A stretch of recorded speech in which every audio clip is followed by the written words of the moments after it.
now, Suffolk County Water Authority is now managing West Neck Water District as of, I think, 2 weeks ago. And so I know some of you have questions for them. I'm going to let Joe Picorni, who's the representative on the Zoom call, give us an overview as per the agenda. And then if you have questions, as the general public, you can answer questions at that time. I also have a couple questions I want to ask him first, and then we'll just put it to the floor, since this is a very large issue. As a matter of introduction, I'm Lisa Shaw, Bob Lipsyte, and Wendy Turgeon. We are members of the West Neck Water District. Our liaison to the district from the town is Joe Fenora, the town engineer. Good. So I think we're ready to open. Generally, meetings are opened with acceptance of the minutes, but because of today's topic and interest in this topic, I'm going to just jump right to Suffolk County Water. And we'll do the minutes of the previous quarterly meeting at the end when we do our financial analysis, our quarterly financial analysis. So, good morning, Joe. Good morning, Lisa. How are you? I'm well, thank you. Good. Did you have an opportunity to look at our agenda? Yes, I saw that I was the first one on the agenda. Yep. You are of most interest. Yeah, okay. So I think that we'll just go right to the first bullet point, which is you've had a couple of weeks to look at our plant and the wells, etc. So it would be interesting to hear what your analysis or your overview is of our plant and our operation, and what you foresee as being necessary projects going forward, or upgrades going forward.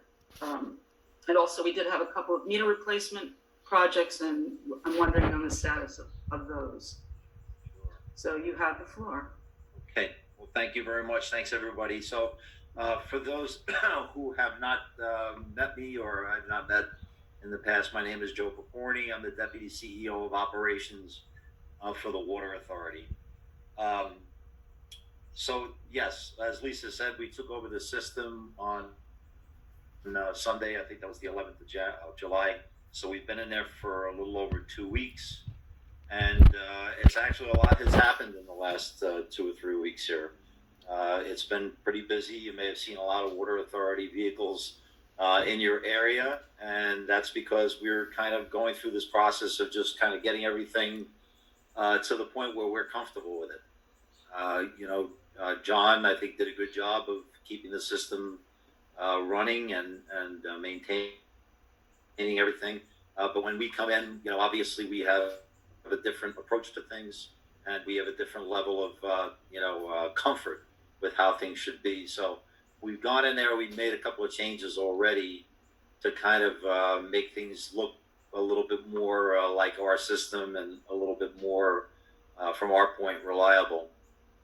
I actually put together a little report, and I apologize for not being there. My intention was to be there today, but unfortunately, I messed up my schedule. I didn't realize that this meeting was today until Thursday. And at that point, I had already a family function in New Jersey I have to get to at noon. So, but I promise I'll be there in person for your next quarterly meeting. But I did put together a little report for Joe as to what we've done, because there's been so much activity there. And I can just go through it. I'd love to be able to put it up. Is there a way that can I share my screen? Could you see it? Yep, you can share it. Okay, all right. So let me try sharing.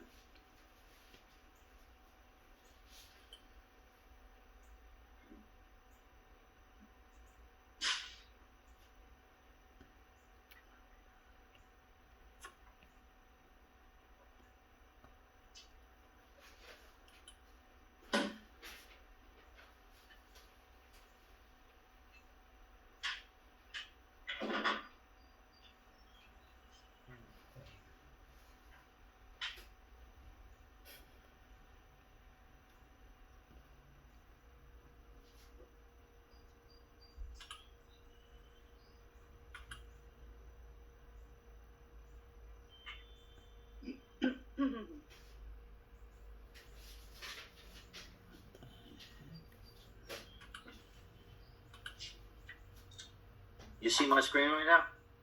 Oh, not yet. Bear with me.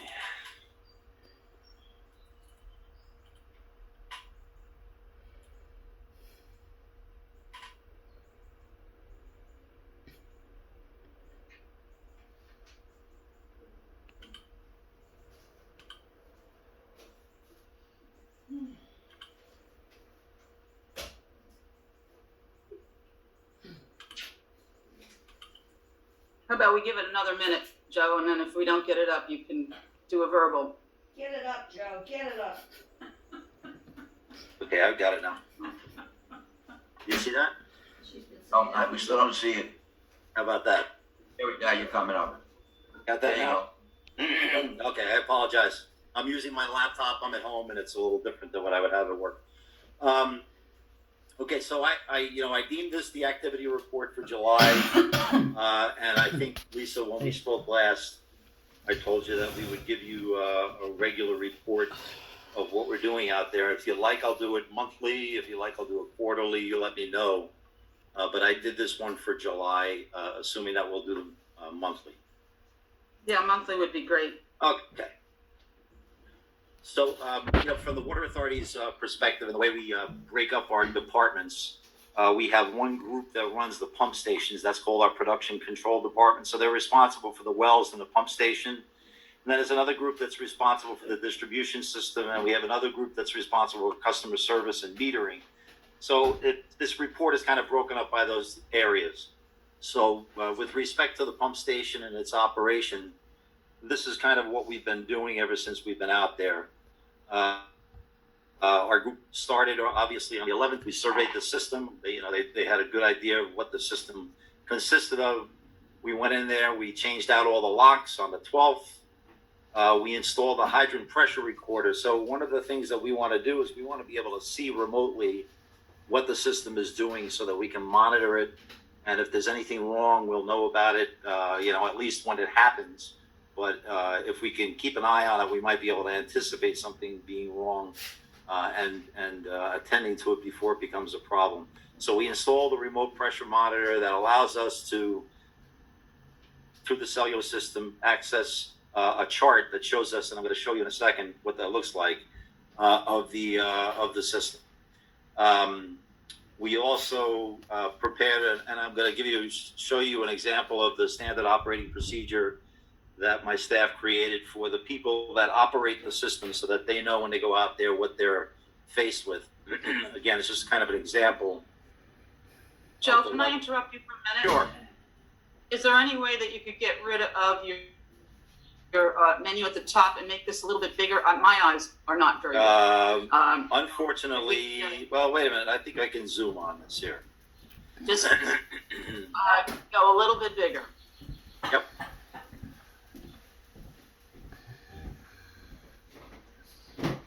How's that?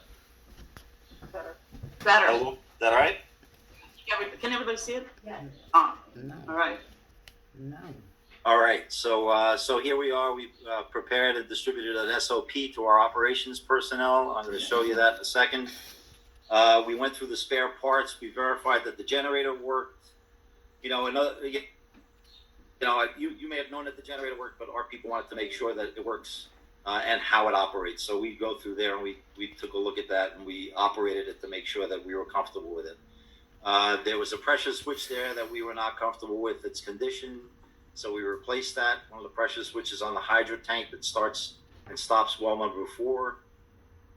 We also put a pressure recorder, a pressure chart in the pump station itself, so that when the operator goes there on a daily basis, he can look at a chart and it can kind of show him the history of how the system has been running since he was there last. Very, very helpful to have that. You didn't have that. If we look at it and we say, how can somebody even operate a system without having something like this? So it's one of the first things that we did. Across the street, over by the meter vault on the golf course, where the electric services for 5 and 6, we went in and we put an electrical outlet at the top because that vault was oxygen deficient and it was a safety hazard. So we put an electrical outlet there so that if any of our personnel go down, They can plug in a fan and ventilate the vault before they go down there. It's a confined space. On the 22nd, we discovered that the hydro tank, or one of the 3 hydro tanks that were there, was leaking. So there are 3 hydro tanks. There are 2 500-gallon hydro tanks that look like they were probably part of the original West Neck water system when it was constructed. And then there was a 4,000-gallon tank that looks like it was added at some point in the later time. One of those smaller tanks, we observed the leak at the base of the tank, and I can actually show you a video of what that looked like.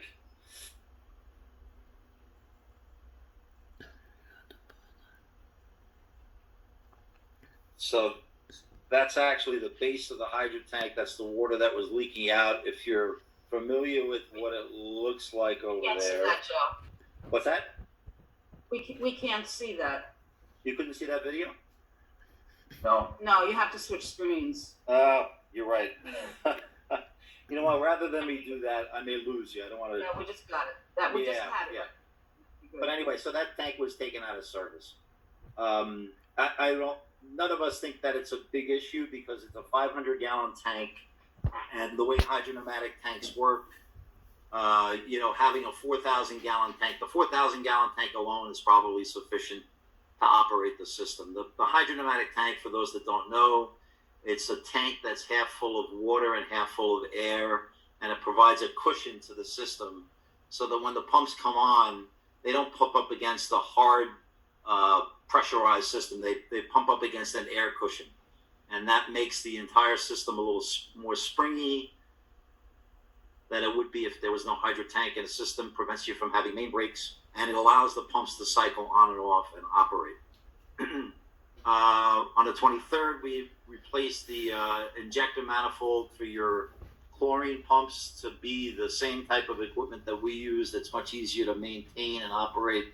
The chlorine injectors are a constant source of maintenance, and so we wanted to kind of put something in there that we were comfortable with operating and using. On the 27th, we determined that the master meter in the station was not working. It looks like it needs to be replaced. The problem with that meter right now is that there's no way to take it out of service and leave the water system in service. So the water system has to be shut down in order to do that.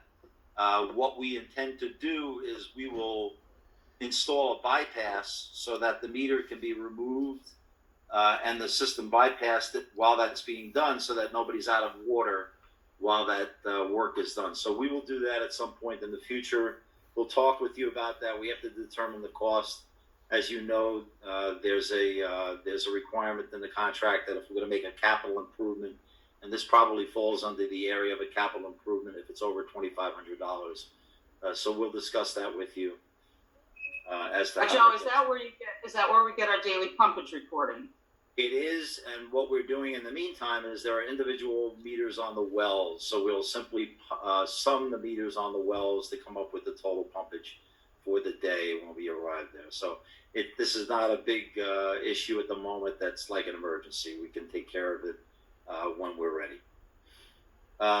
We have a whole list of outstanding work that we want to do. Some of the controls in the pump station are a little substandard. There are what look like almost like light switches that operate the pumps, that we call them HOAs, handoff auto controls. We want to replace those with the ones that we use, which are much more industrial oriented. And by looking at it, you can tell exactly what position the switches are in. We want to do that. We want to put indicator lights on for number 4. If the well is running, it's very helpful for the operator to know which well is running when the operator is at the pump station. As you know, the wells are across the street, so you really have no way of telling, but you need some kind of indication. So we would add that. There's additional work that we'd like to do. High pressure safety on well number 5, which again is kind of it needs to be replaced. The switch is not in good shape. And also the pressure switches that call the wells on for 5 and 6 are not in good shape. We want to replace those also. More with the chemical injection manifold and the injectors themselves for soda ash. We'd like to replace those. In the hydro tank vault, there are all kinds of rusted pipe hangers that really should be replaced. And there's a mercoid, which is a pressure switch that turns on the compressor that fills the hydro tank with air. We'd like to replace that also. We think that those are all kind of, they get corroded over time. They get fatigued, and it's a good policy to keep them in good repair and replace them. Mm-hmm. And of course, that last item there that I mentioned is the station main meter installing a bypass. Just bypass is just a group of valves and some piping around the meter, so that you can basically take the meter out of service and run water around it and not interrupt service to the customers. Any questions on any of that? My Okay, my question would be, the only improvement that you indicated exceeds the $2,500 cap is for the master pump, Yeah. or is the master meter. Is that correct? That's what I think. I mean, we have to sit and take a look and see exactly how much that's going to cost to do. It's not terribly complicated work. We do it with our crews. But I get the sense that it may be more than that. So that's why I want to take a look and see what that's going to cost. So And I'll let you know. all of these other improvements fall under contractual. Yes, all the other stuff that we're doing is all just miscellaneous maintenance work. That's all. This is a chart. I don't know if you've ever seen one of these before. Not having pressure reporters on your system, I suspect you never have, but I just want to give you an idea. This is what we see when we look remotely now at the West Neck water system. So we see a pressure chart now that shows, and these sawtooth waves are the on-off of the pumps. So what happens is the pump comes on, if I could show you maybe here, the pump comes on, the pressure goes up, it gets to a certain point, and when the pressure is satisfied, the pump shuts off, and then people consume water, and that drops the pressure. And so on a daily basis, this zigzag or this on-off goes on and off all day long with the pumps. And that you can see it changes during periods of more consumption. It's more frequent, and during periods of less consumption, it's less frequent, which is kind of obviously, right? Now over here, there's a point where the pumps are running continuously. So we're interested in this. We suspect that, I think there's a cistern down at the hotel, am I correct? A cistern where? Down at the hotel. They go through like a fill cycle Sunset down at the hotel. I can't verify that. Okay, I think that's what I've understood, and I still need to find out more, and this goes into understanding more about the customer base out there. But I believe that they fill at some point, maybe once a day or once every second day, a tank down at the hotel. Yeah, they do. It's not necessarily a cistern, but they put in, I'm not sure how many, I think 3 2,000-gallon tanks. Right. And for irrigation, but also they fill in off-peak periods. Right, and I think that that's what we're seeing here. So when they open up that valve and they fill the cistern, they're taking so much water that the pumps aren't even cycling. The pumps are just staying on, and that's what you're seeing here. This does repeat itself. This is only a day or two here that we're looking at. This is the 29th through the 30th. But this same cycle, if you go back in time, you'll see that it repeats. So I suspect that that's what it is, and that's fine. We understand that that's what they're doing over there. We probably want to go over and take a closer look at their equipment to see what rate they're filling at, to make sure that that's not a problem for us. If And there also, were, good. The Stearns Point house has holding tanks as well. Which house is that? Shelter Island House on Stearns Point Road. Okay. Shelter Island House. They have one also? Yep. And So I don't know maybe- what the specs are on that. But Yeah, so maybe them. That's interesting. It may be them. I'm not sure. What I would do, and what we will do, is once we have a good understanding of what we need a little more data here to understand when they're filling. We'll probably go and have a talk with them about when they fill, to make sure that it doesn't coincide with peak water usage because the wells are relatively small there. And in any other water system that we would operate, there would be enough capacity so that this doesn't happen, that the pumps would actually shut off during the fill, and that the pumps would have enough capacity to supply the system and also provide the fill. So again, we would, just as a matter of understanding what they're doing, we probably would have a talk with them and see what their equipment looks like, make sure there isn't a cross-connection problem with that. So that's something that we'll follow up on. Well, what time of day is that? That is in the afternoon. That's between 2 and 4. Yeah. When we're talking to Mike O'Connell, my operations manager, he said that the day before it happened at a different time. So they may have level switches in there that just automatically open a valve, and their usage varies over the day. So on one day it could be at one time, and on another day it may be at another time. Again, that's what we want to get a handle on. All right, is that helpful? Yes, thank you. Okay. And again, all of this, when you come into a water system like this and you have not had any time or any experience, this is, this period, I'll call this the getting to know you period. We're just learning about, what water consumption looks like, how the capacity of the wells satisfy the demand in the system, what the maintenance level is and how the equipment is all working there. So that's what we've really been focused on. So that's from the pump station side of things. So the distribution system is a whole other group at the Water Authority.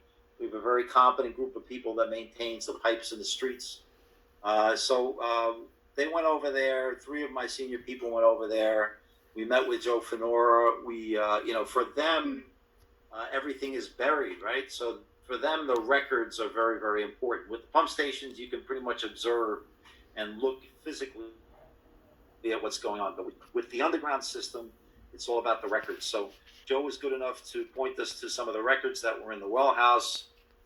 We went through those. We scanned them all. We've added them to our engineering servers so that they're accessible to anybody that needs them on the Water Authority side. And then we've gone through and we've actually gone out in the fields on the 22nd. We actually went out there. We did some work at 53 West Knock Road. The customer had a request for a shut-off, I think it was, or there was a contractor that hit a service actually on 716. We went over and helped to locate the curb box to do a shut-off. So that was really our first kind of emergency call over there. The leak turned out to be on the customer's side. Again, it was done by the contractor, but we worked with the customer to get it fixed. But one of the problems here is that when we started going over there to look for curb boxes, that's our real priority, is to find all the shut-offs for every one of the homes. So we sent the crew over there to start locating curb boxes and take measurements, so we make a sketch of every home so that we knew exactly where everything was. We quickly found that the drawings that we had didn't match what had been what we found in the field. We talked to Bob Holtzmacher and Joe Fenora and found that, I guess, the drawings that we saw that indicated there was a replacement project that was going to go on, where I think the 1.25-inch main on West Neck Road was going to be replaced with 2-inch. I guess it didn't happen. I guess you guys bid it out, and the contractor started, and the contractor, I guess, defaulted on the project. Are you talking about the connection between at the 4-way intersection on West Neck Road? Is that what you're talking about? You know what? I can't speak to it specifically, Lisa, but I know that there was a problem with, again, with locating the facilities. My crew said that, nothing really looked like what the drawings had shown. So, yes, and as a matter of interest, I know that there was a leak on Stearns Point Road and you couldn't identify where the line was? Right, yeah. We couldn't find the shut-off. House, the lines with that house and the one next door come from the back of the house. Ah, well, that explains a lot. Not from the main. So Okay. this is where I would encourage you to sort of ask the board, ask me if you're having difficulty, because over the last 25 years, we've sort of understood how some of these lines snake Okay. through properties. Okay. It's not on any map. Right. And it's one of the reasons why we want to get the project main finished, Right. so we can correct some of these lines. Right, and that's certainly what happened. If we replace the water main, that would be the be-all and tell-all way to make sure we know where everything is, because in order to cut everybody over, we'd have to find their service lines. So, Lisa, are you the one that I would talk to or arrange to maybe even meet out there with some of my supervisors to go over the homes? Because, we would, like I said, we'd be more than happy to do that. That would be very, very helpful. Yeah, now, yes. I mean, what I know, Yeah. I can share with you, again, because a lot of it is just anecdotal. I know, yeah. And believe me, we understand this. We've been through this many times before. We understand we've got to go around and do some digging to find these things, and we're perfectly willing to do it. But having somebody that has some local knowledge of what went on makes the job easier. So if you're available and you can meet us out there, even if you showed us where it was on, a half a dozen houses that you're familiar with, that would be of a great help. Yeah. All right. Yeah, I So would maybe- encourage you to utilize the board and our accrued knowledge, if you will. Okay. I think we can be very helpful to you. I think Because that- our engineer has done tremendous work for us over the last 20 years, but Yep. is not privy to everything. Right, and I spoke to Bob, and I have a long-time relationship with Bob, and Bob told me he's going to look. He said Tony Zalak in his office might have some as-builts of some of the work that's out there. But, that's what it comes down to. At the Water Authority, we have a sketch for every home. We make sure that we have a sketch that shows where every service line is, where every curb stop is. So for our 400,000 customers, we have 400,000 sketches. So we would be more than happy to make them for these 70 homes because it really pays off when there's an emergency and you got to shut things off. Okay. All right, so I'll follow up with you to arrange maybe a meeting out there or some type of knowledge transfer where we can get information from you. Okay, so then that's the 24th was when we had the leak at 25 Stearns Point Road. And, that was classic in that leak was on the customer's property. We could not find the curb box in the street. We looked for quite a while. We were unable to find it. And finally, I instructed the crew. I said, look, instead of, spending infinite amount of time trying to find the curb box and maybe there's a drawing or somebody that knows, we just fixed the leak on the customer's property, just to get that taken care of and to move along. So we fixed that on the Saturday. I think that was the 24th. And then the other thing is, so one of the things that we realized when we did that was that you have a great deal of varied pipe sizes, and there's some odd pipe sizes over there. So we went and we picked up a variety of different fittings of different materials and sizes, and we've stored them in the pump house so that they're available if we have to make any additional repairs. Again, this is all part of the kind of getting to know you process, getting to know what type of materials are out there, and being able to deal with an emergency if it happens. So on the customer service side, you folks had indicated to me early on that there was a problem with the meter at the hotel. I think it was the day after we took over the system. We went down and met with the hotel owner. We went out there with our senior meter shop supervisor. He took a look at the meter. It's an 1.5-inch Hersey meter. We didn't have any spare parts for it, but we spoke with the hotel owner and he agreed to allow us to go in there and to shut water off to the hotel and take the meter apart. And so we did that on the 20th.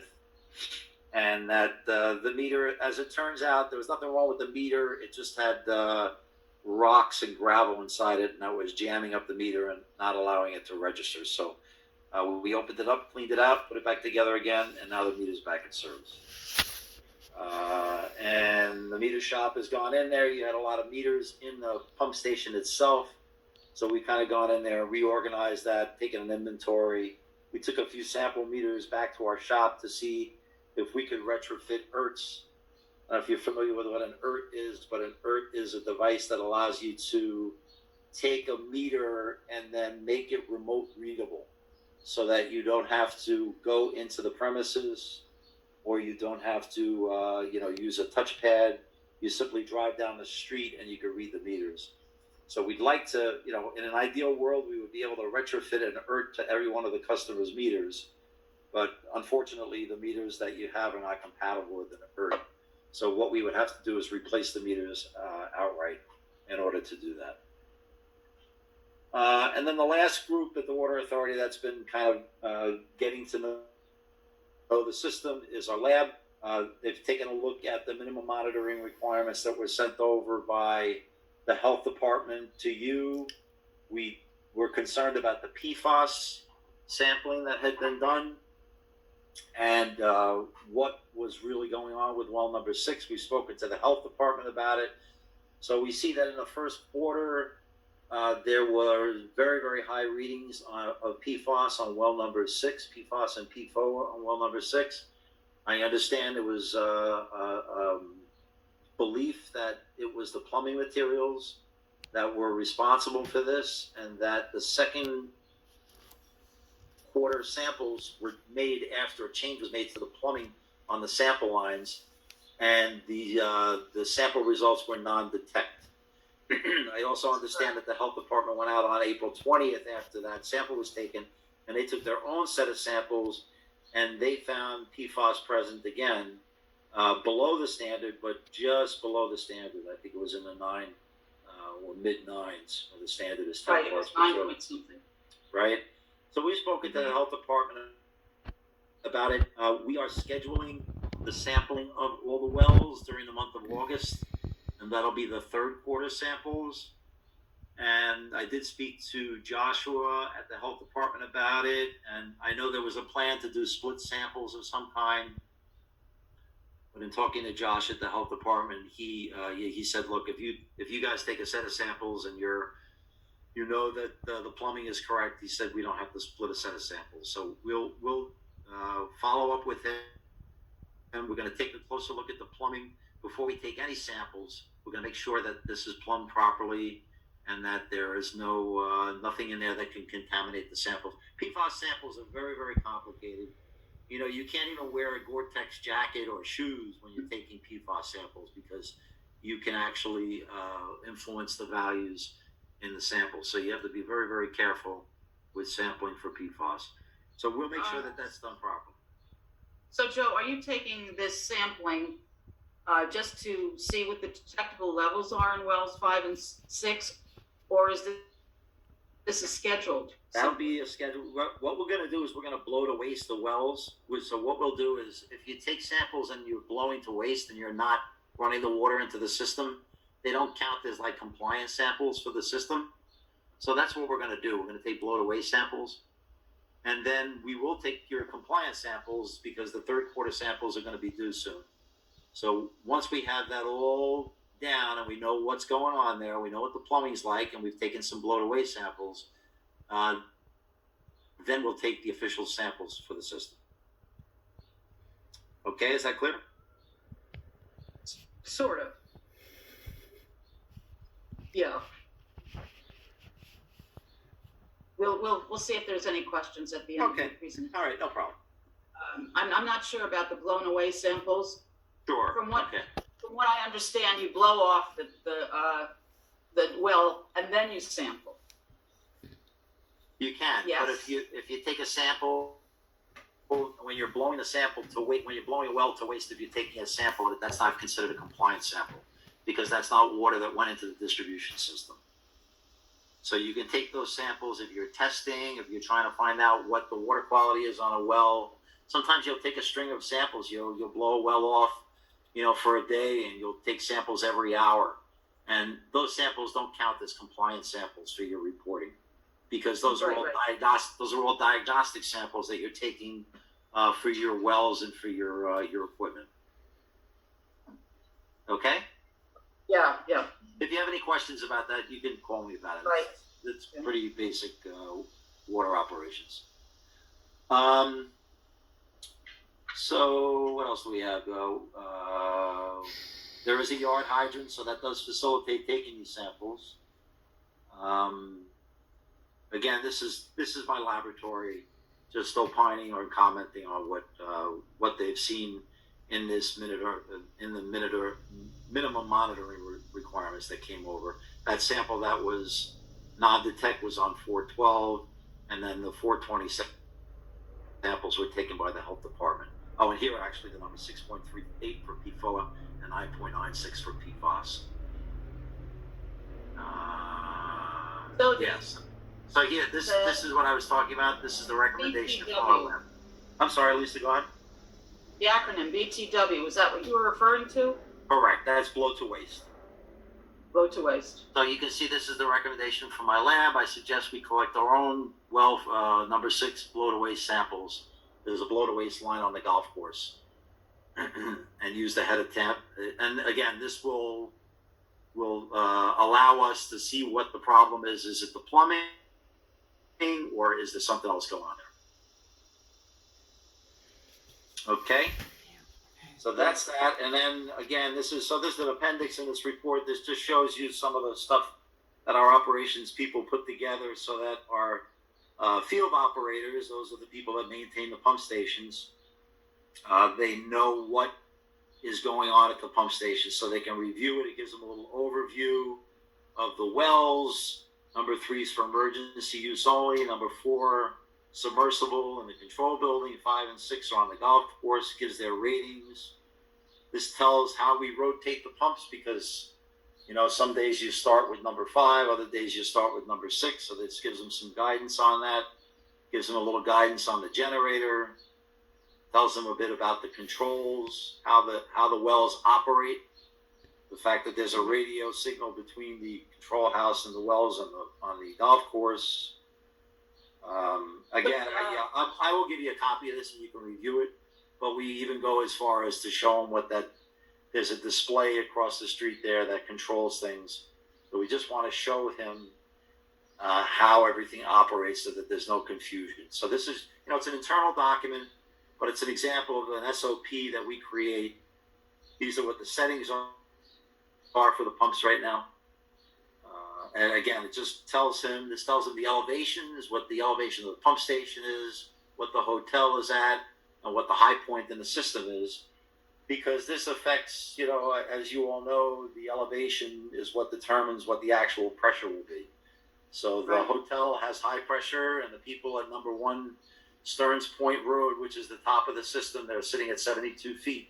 They're 16 psi below whatever the pressure is at the pump station. So we just want the operator to know all this so that things happen, and it's very helpful for them to know what's going on and know what all the important points are of the system, just so that they're not in the dark.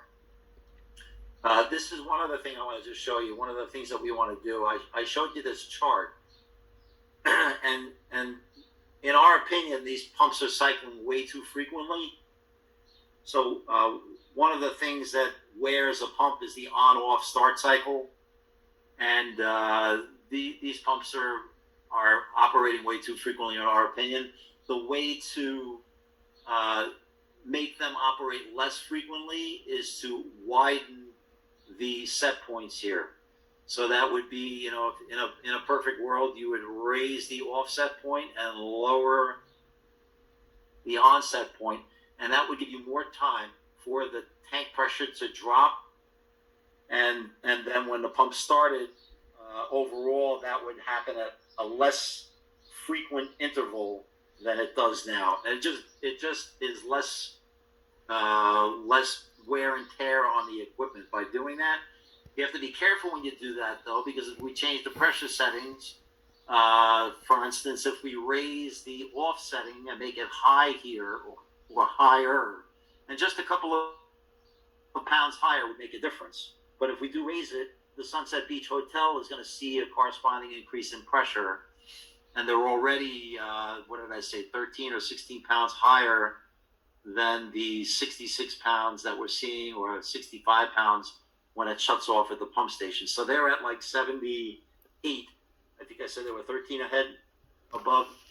So they're 13 higher than this. So you have to be careful because you don't want to overpressurize the system, will create leaks.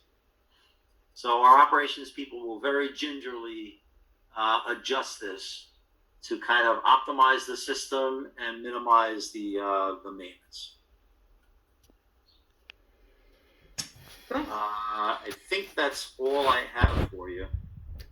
I do have a question, and that relates to the meters and the reading of the meters. We still have to determine how we're going to do this. We don't know where all the meters are.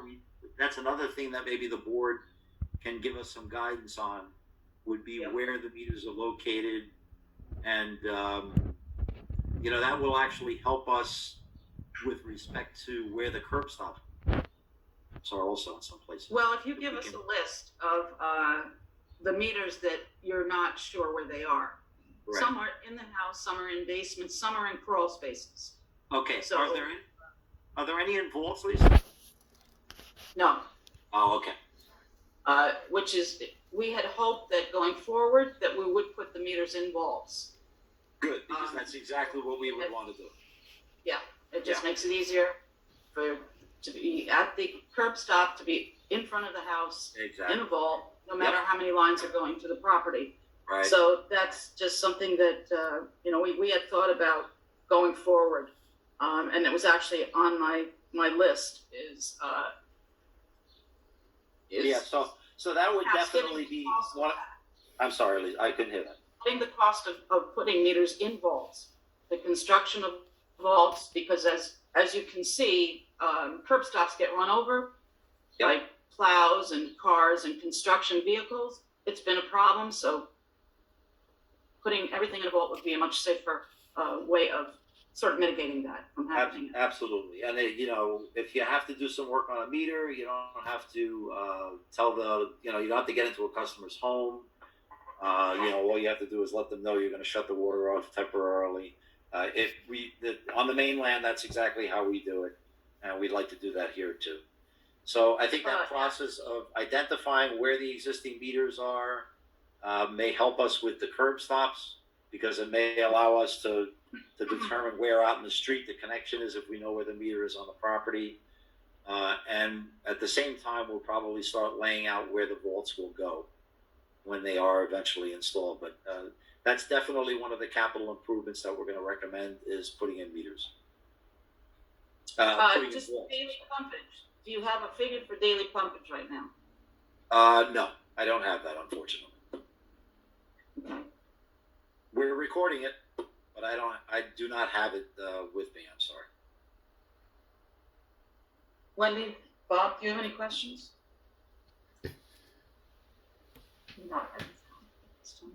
All right, so I think at this time, Joe, I'm going to open it up to questions from customers. There's a lot of, I think that there's a lot of concern about Suffolk County water coming into West Neck Water District and what that means for the island in general. So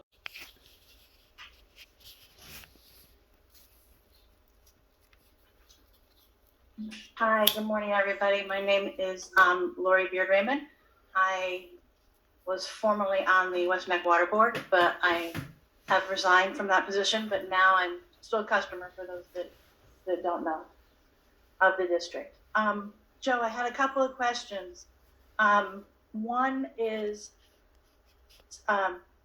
you mentioned the defaulted contractor. I'm not aware of any defaulting contractor, so I'm not sure what that was in reference to. As Lisa asked, phase 4 was never done. It was bid out twice. There are 2 or 3 sets of plans that were generated for that phase.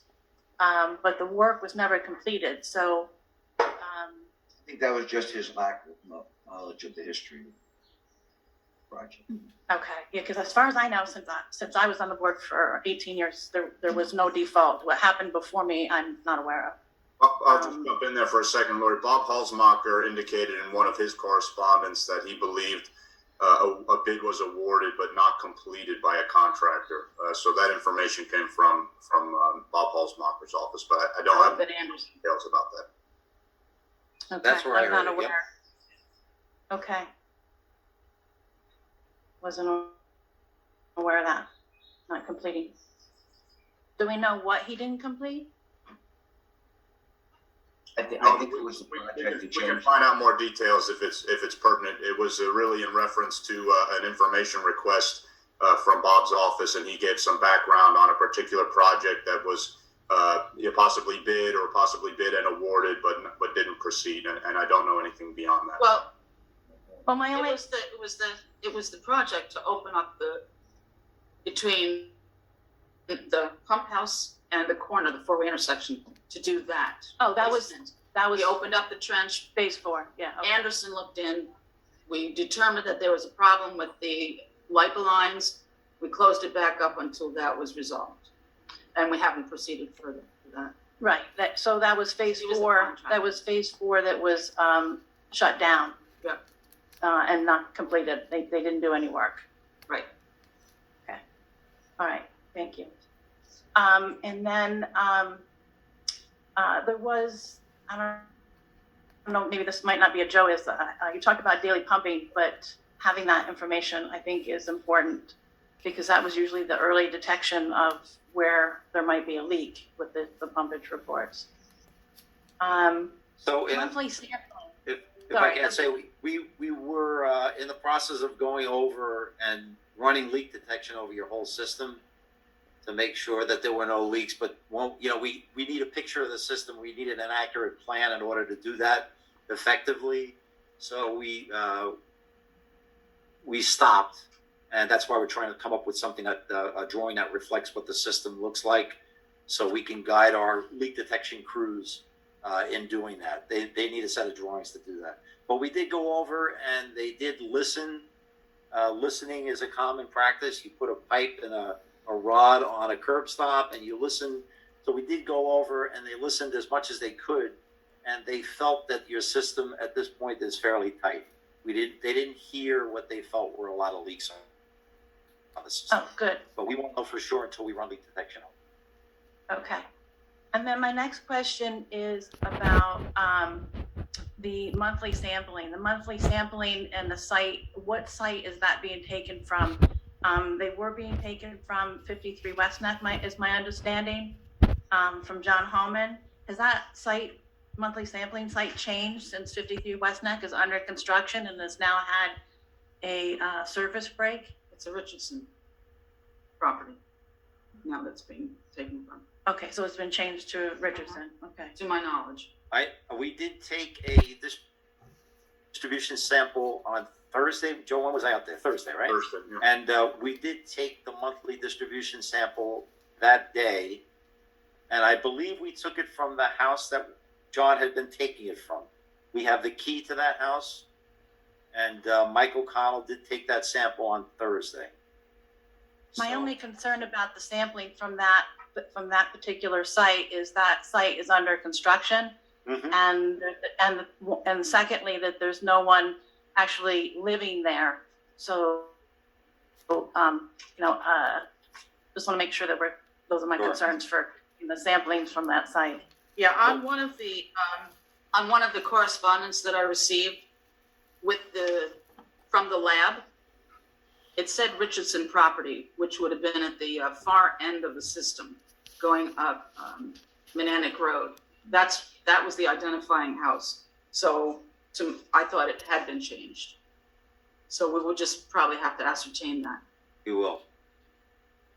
What we would like to eventually do, and we will do, is that we're going to put in a sample station, either one or two sample stations out at the curb.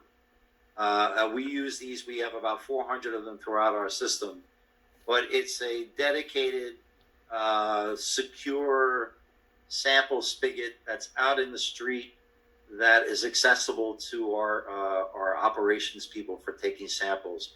And the health department recognizes that as probably one of the best places to take a sample, because as you know, you're looking to sample the water in a distribution system, not necessarily water flowing through someone's service line. So this would be tapped directly on the main and out in the street. So we'll let you know that would, I'd like to put that in sooner than later, but that is certainly a capital improvement that we want to make. Those sample stations cost, I think, about $2,000 a piece, just for the hardware. And then my last question actually is for Lisa. I thought there was a couple of customers that had meters involved. So those been eliminated? Didn't we have Can a you few of those? identify who they are? I don't remember.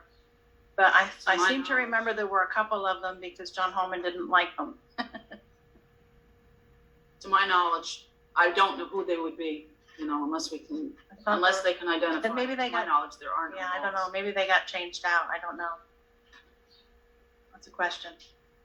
I think that when he said he didn't like them, it was just a matter of, I think there was a few because when I originally started on the board years ago, there were a few that were involved. But maybe they've been replaced. I don't know. well, we will find them. Okay. I mean, they should be pretty obvious, right? Right, I think, yeah. Joe, shouldn't they?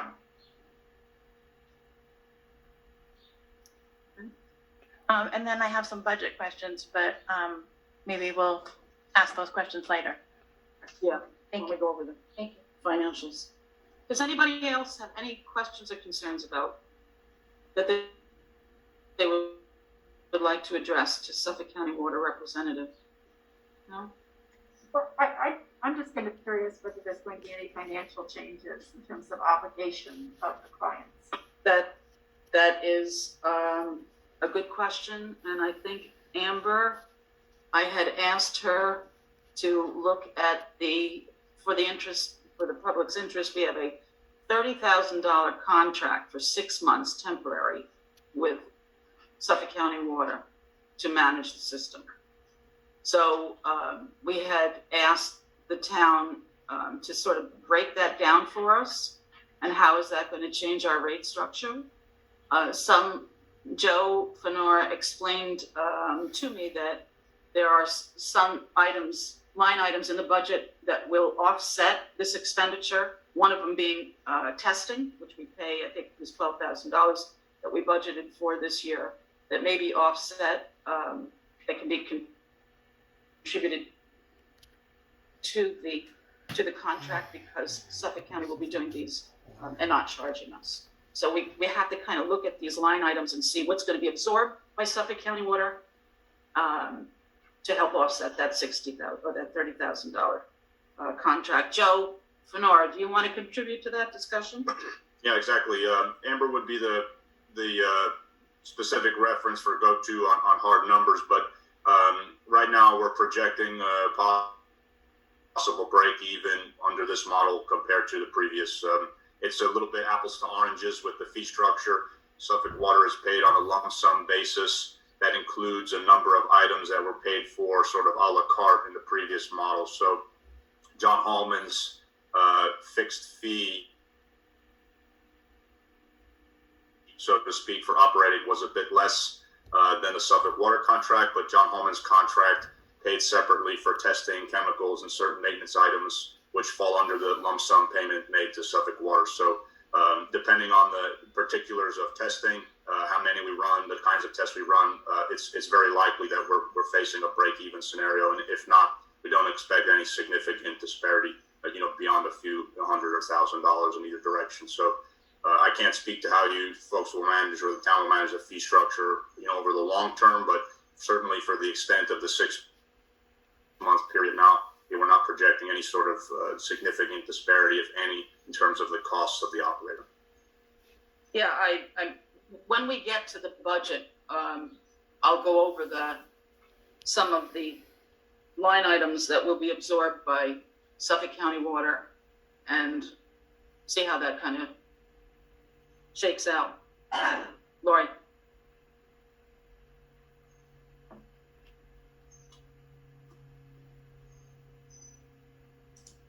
I had a question about the contract because the contract says 6 months, but the dates are actually 7 months, and they started 2 weeks early, so it's really 7.5 months if you look at the dates in the contract.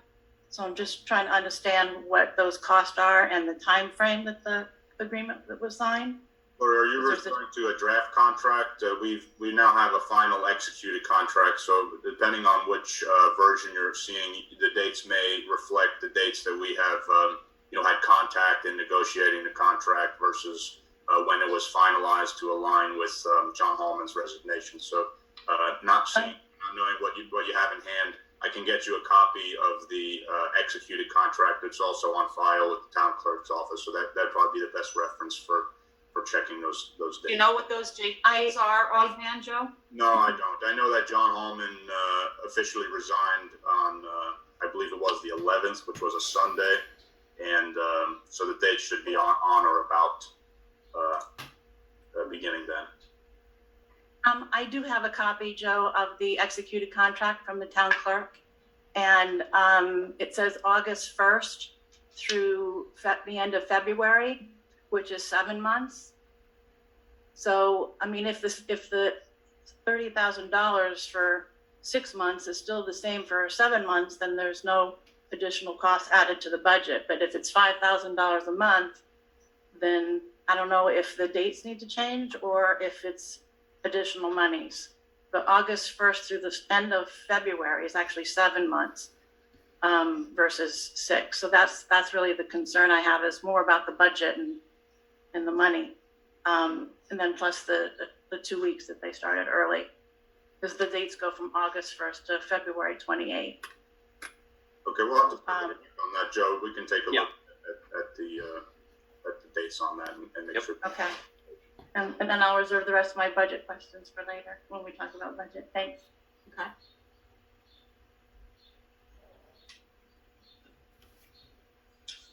Lisa, I don't think you're on, but go ahead. I have a question. Am I on? No. Yeah, go ahead. Joe, thank you for that very complete backgrounder, although I thought BTW was by the way. I'm glad to see that. This is a question for you and perhaps Jerry might. You used a phrase that you and the authority have a different level of comfort about, I assume, testing and procedures, which is an implicit criticism of the West Neck Water District and how they did things, which leads me to ask, what are you going to do differently in this different level of comfort, and how will it impact the customers and improve our water lives? Sure. So look, it wasn't meant as a criticism of the West Neck Water District. It's just that, look, the Water Authority is a big agency, right? And we have 250 pump stations. And so, and we have a lot of employees, right? So we have almost 60 operators that are charged with going around from station to station every day to maintain all those stations. So we like uniformity. And in uniformity, we have comfort, because we know that regardless of who shows up at a station to do something, they know what they're going to encounter. And what that translates to is reliability, because if something goes wrong, we're able to fix it faster. When we know where all the curb boxes are, we can, if someone's house is flooding, we can attend to an emergency faster. We can shut the water off. So for the customer, I think it translates to more reliability. Another example of comfort is being able to remotely monitor. Right now, what we're doing for this remote monitoring that I showed you is very basic. When and if we ever had a full-blown RTU, which is called a remote terminal unit at the station, we would see everything that's going on at the station, and that would include the chlorine levels in the water, the pH of the water, which well individually is running, that would give us a very high level of comfort. And again, that would translate to even better reliability of the system. Having chlorine analyzers and pH analyzers in the system that are constantly looking at the level of chlorine and the pH level would mean a much more consistent product for the customers, because the levels wouldn't be varying like they do now. And they do vary now, you just don't necessarily see it because you don't have a chart that shows you that. But if I showed you a chart, if I had an analyzer in there that showed you what the chlorine levels were doing, you'd see that they vary during the day with pumpage. So it really, I think it comes down to reliability and consistency of product.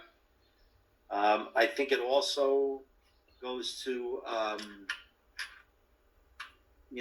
just being available quickly to resolve issues. I think that the Water Authority brings that to the table. I think you'll find that we, surprisingly, even though you're on an island, we get there very quickly and we attend to things quickly. I've seen other water districts that we've taken over and they would have, you don't have fire hydrants, but I've gone to places where, a water district would be happy with a fire hydrant being out of service for a week or two at a time. And we don't allow a hydrant to be out of service for more than 24 hours. So we just have a different level of scrutiny that we provide. When we sample your wells and provide you a report of the constituents in the wells, we're going to show you 400 constituents. I believe right now you're getting 150. So you're going to see analysis of 250 additional analytes when we sample your wells. That gives us another level of comfort, knowing that we have a much better handle on what's in the water and your customers knowing what's in the water.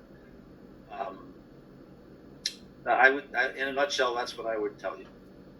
So we can expect a higher consistency of good water and quicker response. Yes, that's what I would say. That's your deal. Yep. Okay. Thank you. I look forward to it. Peter Grant, come to the podium. Well, I'm here mostly to listen, and so that's what I'll do. But the elephant in the room for me is that 6 months is a very short time frame. So for all, not just for Joe, but for all, sort of, are we thinking beyond the 6 month point? For the moment, that seems to be a big cliff and a black hole after that. Well, we had a plan before Suffolk County Water Authority came in, a moratorium, if you will, in which the Heights water operators were going to work a couple days a week. Shelter Island Heights Property Owners Association had allowed that in an emergency situation, they would help us out. And then we had an operator that was going to operate the system 5 days a week. So that was a plan that we had and presented to the town before the town had asked Suffolk County Water to come in. And that plan was to give us opportunity and time to sort of look over the contract that they had presented to the town and sort of fine tune it. However, the town decided that taking on 2 more employees, because they would have to be town employees, was more work and not efficient. So they decided to sort of just overlook that plan. As far as what's coming down 6 months from now, it's very difficult to get water operators and water managers, people with licenses. We've had a difficult time for a couple of years because we've been looking for somebody to take John's place, whom we know would ultimately have to retire due to aging out. And so I had asked quite a few people if they would be interested in taking the water manager's course. I would love to see it go to an island resident. I just believe in that. I believe, in finding somebody here that the town could employ. However, that there's not the time to do that, nor the will, I don't believe, from the town board to do that. So in my estimation, there's only one option, being that when the 6 month or 7 month period runs out, we'll be left with only one option, which is to have Suffolk County Water, in fact, manage the system long-term. What that means in terms of long-term management, will they agree to do management, or will the town decide to sell the system to the district? I mean, there are different tiers, and Joe Fenora and Picorni, they could probably explain much better than I what the tiers of management and or operation are. That Suffolk County enter, the agreements that municipalities enter into with the authority. I don't see any other option for us at the time.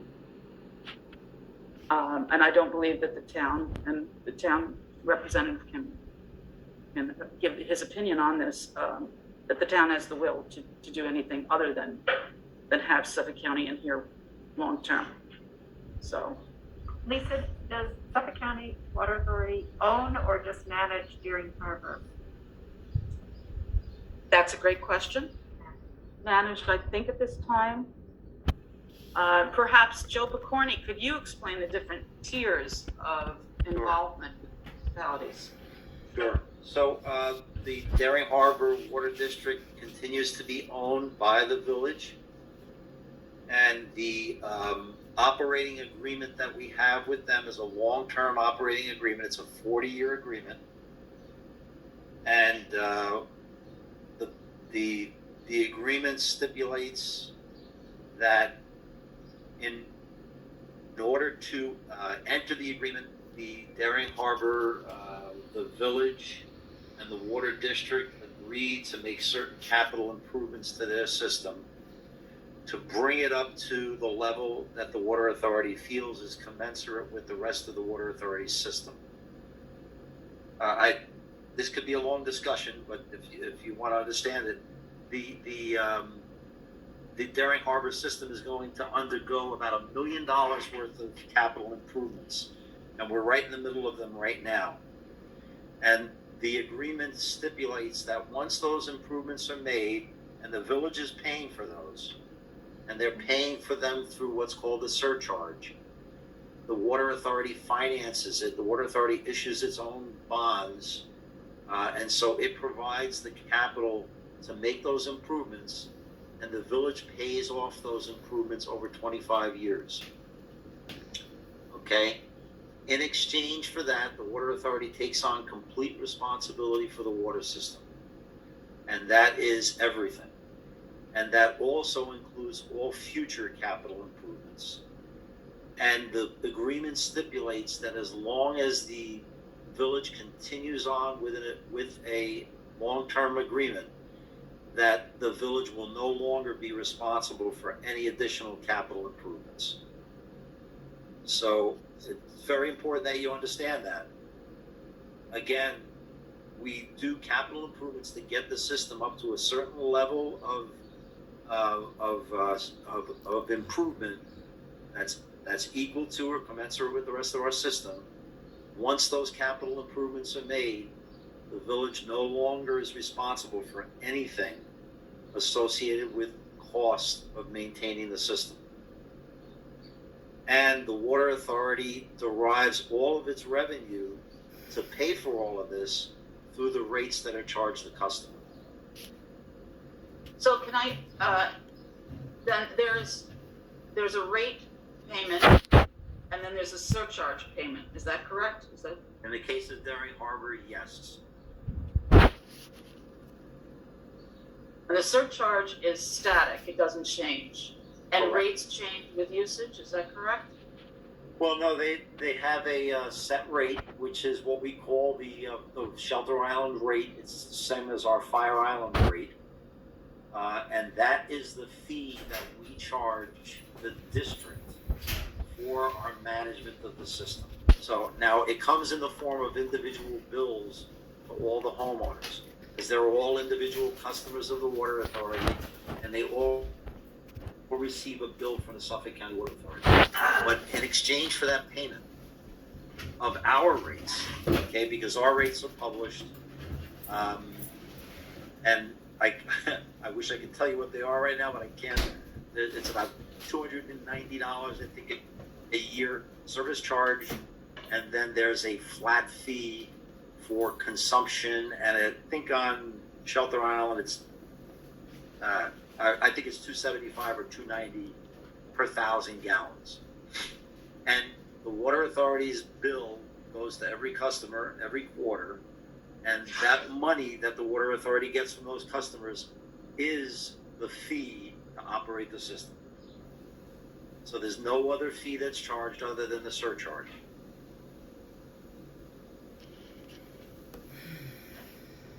Thank you. Now, in the case of Daring Harbor has elected to impose higher rates than what the water authority charges. Okay? So the village actually collects money as a result of that. So Is that for conservation? I'm sorry? Is that for conservation? Yes, they have a very high rate compared to the water authority's rate, and it does encourage conservation. I'm sure it encourages conservation because the high rate is, I think, somewhere around $9 a thousand. I think that's what it is. Don't quote me on that, please. But it's much higher than the water authority. So we bill the customer at their rate, and we take out of the customers what the customer pays us. We take our rate out of that, and we refund the difference to the village. Okay, so long-term management is an option. There might be a misconception that the only option to short-term management is ownership. Can you explain what ownership is? So, you know, there's always the option where if the town wanted to, they could simply convey the water system to the authority. We would own it. In our eyes, we really are agnostic about owning the water system. It doesn't really mean very much for us to own the water system. You know, we're in the water business. We're in the business of delivering service to people. That's what we do. If we enter into a 40-year agreement, we're saying to you that we're responsible for everything for the system. So the ownership it doesn't matter to us. You know, we're gonna make all those improvements under the long-term agreement if you executed one. You have the option to cancel the agreement at any time, but the agreement says that if you do cancel it early, any of the undepreciated value of the improvements that we make, you would be responsible to remit back to us. Right. So that's the only caveat in that. But it does give you the option to cancel it if you wanted to. So as far as ownership, and you know, the ownership process is very complicated because now it's a real estate transaction. And now we have to, you know, all those service lines, or maybe there's some water mains that run over private property, or they're, you know, the pump station facilities. You know, again, I haven't looked at the surveys, but now we have to get into an entire real estate transaction in order for you to convey the water system to us. And it's not that it can't be done; it can be done. But basically, you know, we look at it, we say we really don't need to own it. We have no interest in owning the assets. You know, we're not a profit-making organization that wants to put, you know, land or materials on our books. You know, we have no need to do that. We basically need to be paid for our services. We need to make sure that we don't make capital improvements and then you turn around and cancel the agreement and run off with the improvements. We want to make sure that our customers are protected. But this is really the same model as the rest of our system. You know, we do own the rest of our system, I'll admit that. But we have other operating agreements with other water districts, the East Farmingdale Water District, the Brentwood Water District. We don't own them. We operate them. We make capital improvements to them. We respond when there's an emergency. We do all the testing. The towns have no liability whatsoever. And liability is really what it's about. You know, when I tell you that you have no future liability for capital improvements or for when a contaminant shows up and now a filtration system is necessary. You know, you don't have any of those worries anymore. It's not even in your wheelhouse. You just need, your big thing is that the water authority makes sure it delivers product, and we're delivering you product in accordance with New York State Health Department guidelines and EPA guidelines, and really that's it. You know, your concerns about water, aside from the fact that we're all concerned about water on Shelter Island, but all of these concerns you have about, you know, the state of the system and the capital improvements, they're gone. So I know I sound a little like Santa Claus here, because it really is a great deal, and I have no trouble telling you that. It is a great deal to be out of the water business and to be freed of the liability associated with it. Because for a small water system, you know, $500,000 in improvements can have a devastating impact on rates for 70 people. When you sign up or sign a long-term agreement with the water authority, you're now part of this 400,000 customer water authority, and there is a huge benefit in that. I have a question for the audience, Joe. Go ahead. So, Peter? Well, actually, the question was going to be, those other districts that you mentioned, Yes. So, like Farmingdale, are they also operating on a 40-year, is that the standard kind Yes. of arrangement? Yes, they are. So that would be, from your point of view, the preferable next place to go after 6 months. You're talking to me? Well, no, I'm talking to Joe. To Joe. I'm talking to the screen. It would be the logical thing to do. That, you know, the town and the water board it's your decision to make. But that's what we would offer you. That's what I would recommend. You know, if you ask me what should we do, I would say that would make an awful lot of sense, unless you have some other plans. Other suggestion. But are there? I mean, is this a situation where the standard agreement is pretty much universal in the districts that you come in and manage, or is this a situation where we should think about 20 years, we should think about 50 years, we should mix and match, or find something that's right size for us? Yeah, I mean, everything is negotiable. If you want to make it a 50-year agreement or a 30-year, we can look at that. You know, it's a matter of my finance people running the numbers to make sure that, you know, the water. So there's nothing magic about the Daring Harbor arrangement. No, and farming. No, we've used 40 years with the last half dozen or so. I'm not sure how many it was, but the last few agreements that we've signed have been 40 years. Okay. Peter, Interestingly enough, too, is if there are capital improvements, the capital improvements are a 25-year financing. Tail. So Right. theoretically, you know, after 25 years, not theoretically, but in reality, after 25 years, if there were any capital improvements that you made, after 25 years, that portion of the bill is going to go away. You'll have paid off the capital improvements. In 25 years, so hard to 25. sell it to. Provided that does bring up a point, which is if the district were to decide, or the town were to decide to exit the agreement and needed to pay you back the improvements that had been made, is there an arrangement in terms of that being done over time, or is that suddenly a all-in-one liability? the water authority would want to be paid back all at once. And so you would, maybe you could bond that and then you could pay that off over time. But no, we would want to be made whole on the exit of the Point of exit. Sure. Okay. Yep.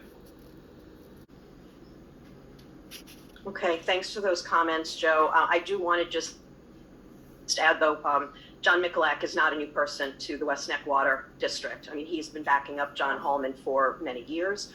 And I think that, had we been told that you needed 6 months, we probably would have thought about working with you for 6 months. But that's not what I'm up here for. I have two questions. One is for the town.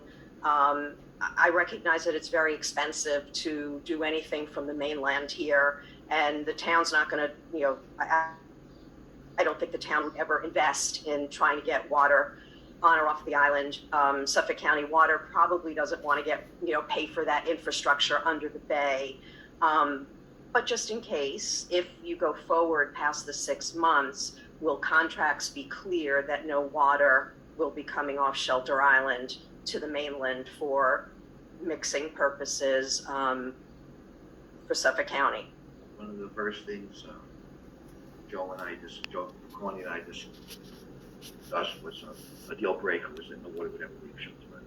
Right, so that would be in a contract. Okay, great, thank you.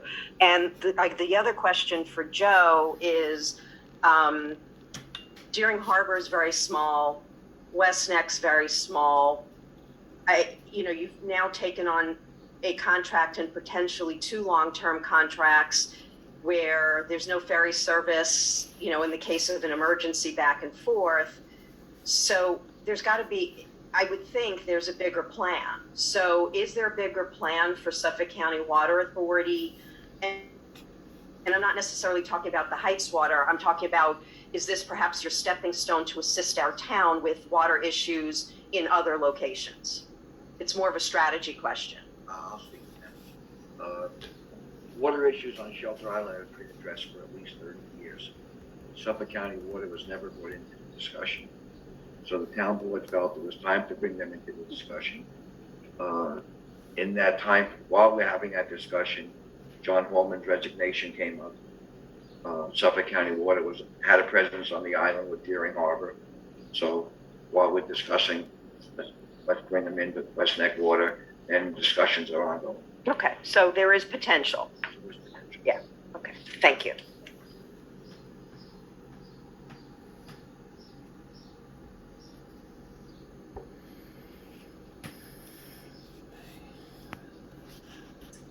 Anita Greenbaum Brush. I'm president of the Menantic Peninsula Association. So in follow-up to Stella's question, this is really a question for the town, whether Suffolk County also runs systems or develops systems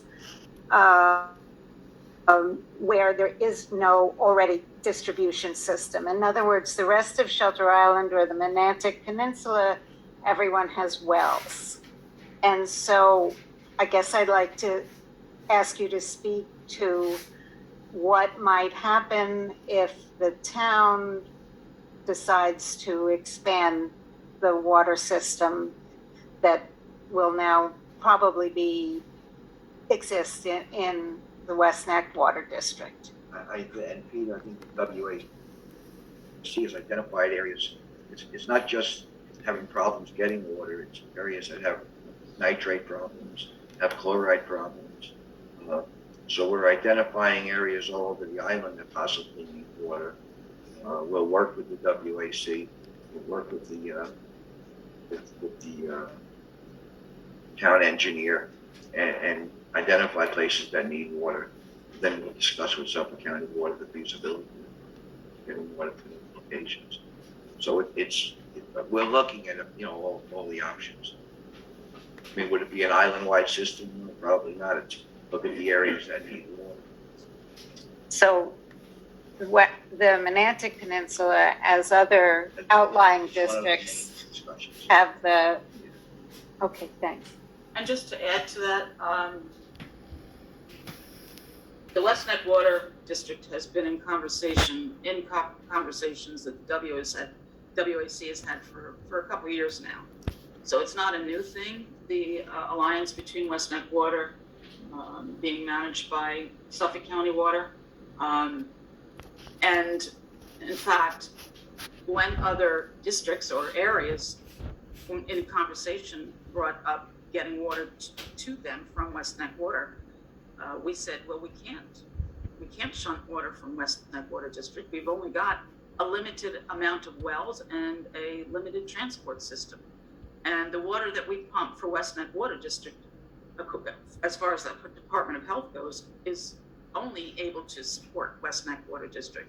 So any other distribution system would have to include getting wells for Menantic Road, for Silver Beach. Wells would have to be dug, and an infrastructure would have to be built. A power station would have to be built. It's a very huge undertaking. but it's certainly something that was alluded to as being a possibility for West Neck Water to do, and there is no possibility. We can only service our small area. And that's just background information. Yes. Okay.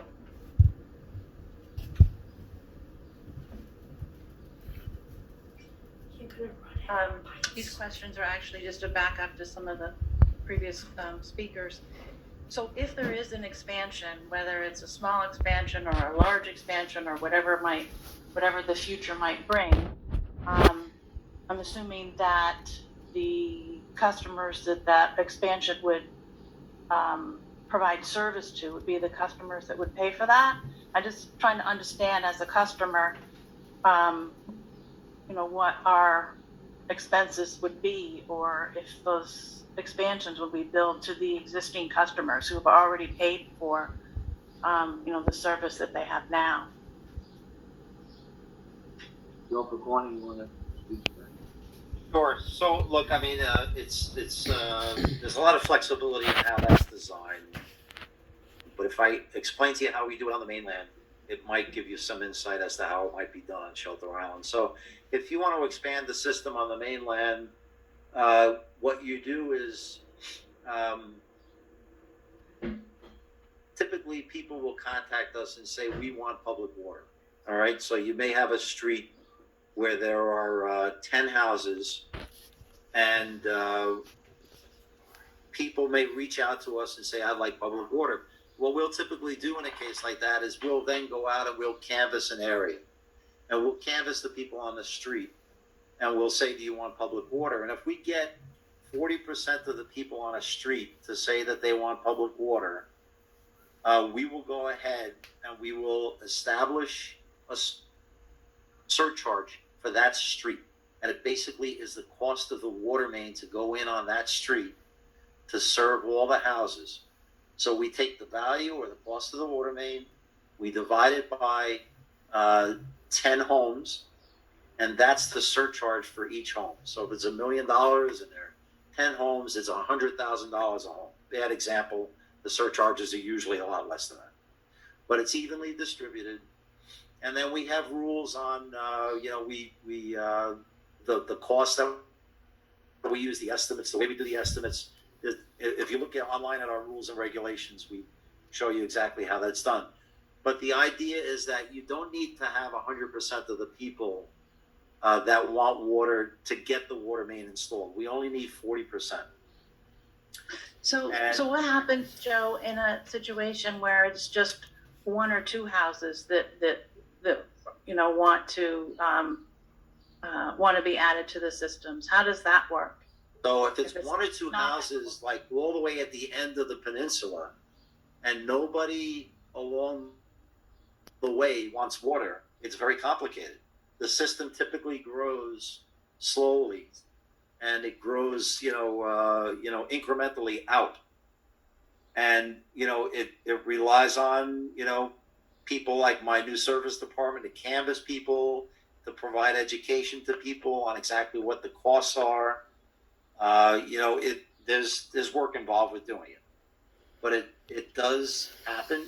And in this case, I know that there are areas in the town where, people want public water, or they have fluoride contaminated wells and they want water. So, I think that with a partnership between the water authority and with the town, if you guys wanted to expand, we would work with you to do that. But the existing homes in that district would not be charged. It would just be. Correct. The cost is on the newcomers. The cost is on the people that connect. And Jerry, would that be the same for a town project? If a town's doing a project that needs water, then the district has to be expanded for that project, then the town would be paying for that versus the West Neck Water customers? The West Neck Water customers wouldn't be paying. It's just the same example. Right. Okay. Right, Okay. yeah. And then another question I have is actually from a couple questions, audience members back. After the 6 months or 7 months or whatever the contract says, who is going to be evaluating that performance, and would the customers And does West Neck Water Board have are being allowed to participate in that review and discussion? I would say the town board and the West Neck Water Board would sit down and discuss. And I would say as a West Neck Water board member, I would canvass the customers and get their feedback as far as their satisfaction. Find out what it is, satisfaction both with service and with rates. Yeah, because I mean, as a customer, I think that is a concern to understand, how the money's being spent, what decisions are being made before they're made, and Well, it certainly would be good to do this before we sign a 40-year contract. yes. So the 6 months gives everyone. Or like Darien Harbor, they had a number of public hearings. They had it in the newspaper. They had meetings and allowed people to come and ask questions. It was a very long process to that with questions and answers, and all those customers were given the opportunity to come and learn and answer the questions and even see the contract before it was signed. Thank you.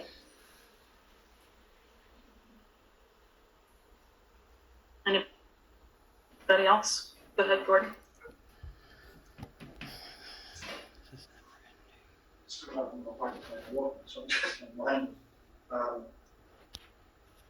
Gordon Gooding. Okay.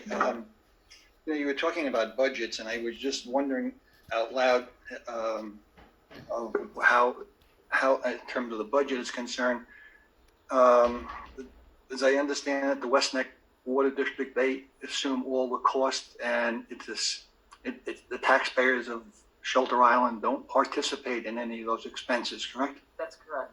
So now that Suffolk County takes over or monitoring it for the next 6 months, are there any expenses now that the town has to put on any additional people, okay, for doing any work here? Is that something that's coming out, like we have Joe Fenora, the town engineer who's participating in this, is that any of those charges are not going to be billed to West Neck? Okay, just thought I'd ask that question. I might counter that. I mean, I think we could ask Joe, but certainly his services right now have increased with regards to this oversight or this in liaison to the Suffolk County Water Authority. Part of his job.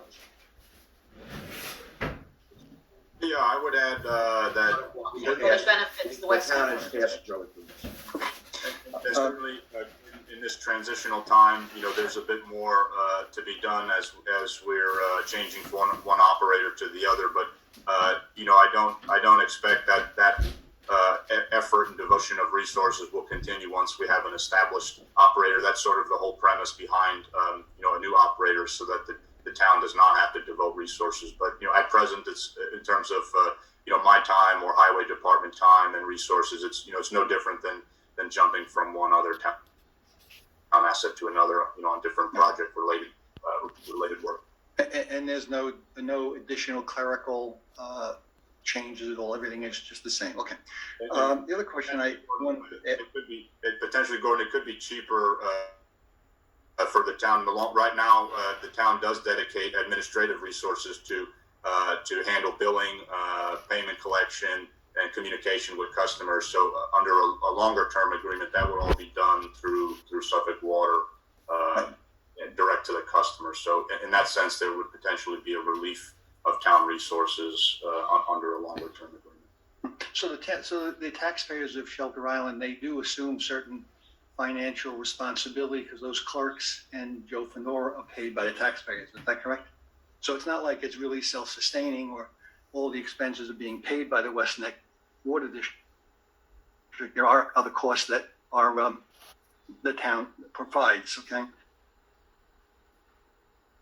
The other question I was just wondering about, was about the. Everybody seems to ask this question. I don't have the answer to it, so maybe somebody can add some light. Everybody seems to be concerned. Not everybody, but the old issue when Suffolk County water comes in, they always use the mastics as an example of zoning. Okay, where when we have water available, we tend to change, not us, okay, but there has been a tendency of downzoning into smaller parcels because now we have good water. Has the town had any thoughts on that subject matter in terms of zoning? My feeling is the zoning laws are as strong as the town makes them and as strong as the town is willing to uphold them.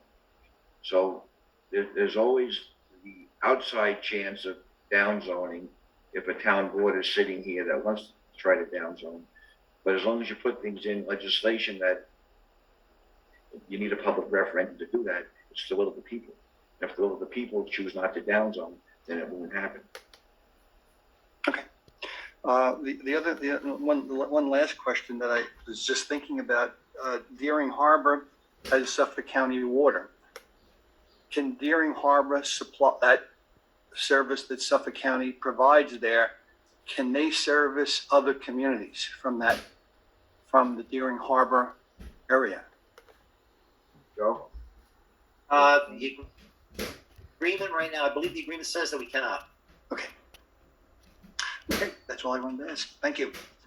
And one other comment regarding Gordon's question about town resources, that also extends to the town's financial liability for West Neck Water. So under the bond scenario where West Neck Water operates independently, in a situation where Suffolk Water is not the operator, and West Neck Water takes a bond to cover their own capital improvements, the structure right now is that the customer base is responsible for those costs financially, but ultimately that sits on the town's credit line, and the town is ultimately responsible for those payments as well. So beyond the operating liability for the town, there's also the financial liability in the current arrangement.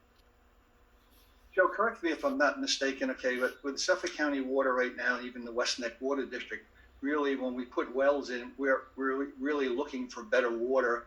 So we put straws in different locations in the ground.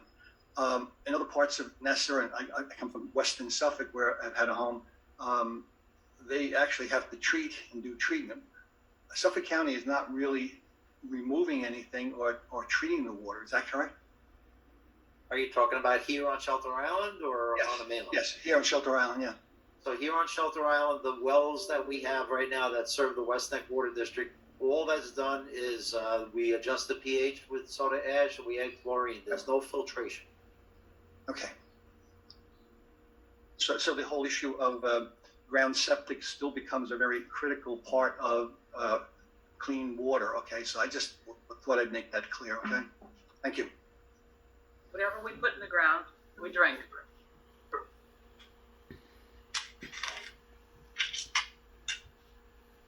Any other comments, questions, or concerns? Yeah, for those of you who don't know me, I'm Brock Williams. Yeah, I have spoken to Munistat, who the town and actually also the fire district both use. I'm not sure who the school uses, about bonding. And so the initial number that I threw at them was $1.5 million.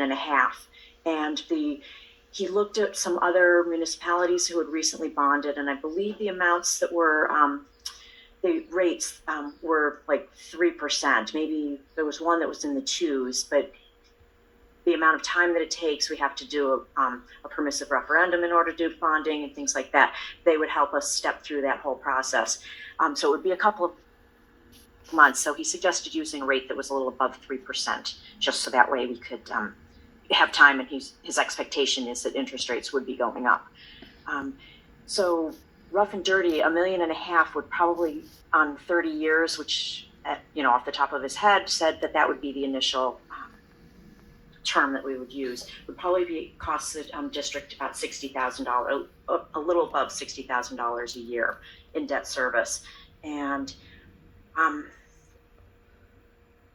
we need to definitely, I'm going to share my screen, look at that and what the cost and how that could get distributed to the ratepayers, because this is the budget for 2021 that we have. And when we look at debt service, it's historically been between $11,000 and $12,000. We're just paying off the last of the existing bond that was taken out 20 plus years ago. So it was, for 2021, $10,930. So it is a step up that we really do need to consider. If we can take the PFAS component off, I think that's $350,000 if I'm remembering correctly, on what the that whole system would be, and that would be helpful if hopefully we can avoid that.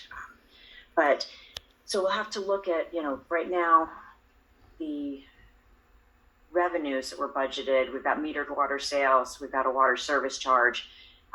So you're just a little above break even on the budget. So it would be, my concern is we'd be adding another 50,000 in debt service. So that's something we really have to sit down and figure out what the cost is going to be and then how that gets factored into everything. So it's something that I would like to sit down and in the next week or two with you, the rest of the board, whoever, to try and harden up the numbers a little bit. Right, I in my estimation, rather than do a rate restructure, it might be advisable to do a surcharge. Yeah, and maybe we can also talk to them if we can do greater than 30 years, because if Suffolk County Water, if we work through them eventually, they're doing it over 40 years as opposed to 30 years, and so that's can also be helpful if we can spread it out a little bit longer. Capital improvements, and we got a couple of suggestions with capital improvements that we'll be making over certainly the next year or two, and certainly over the next 40 years that have to be rolled into this as well. Yeah. So. And then just go ahead. Oh, sorry. The 40-year agreement is for the operating agreement, but the capital improvement expenses are amortized over a 25-year period for infrastructure upgrades. Oh, good. Thank you for that clarification. And then also, just to speak, going back to the question that was asked about the additional cost for the 6-month agreement. In the budget, we had for contracts $24,000. That's what we were paying John Hallman.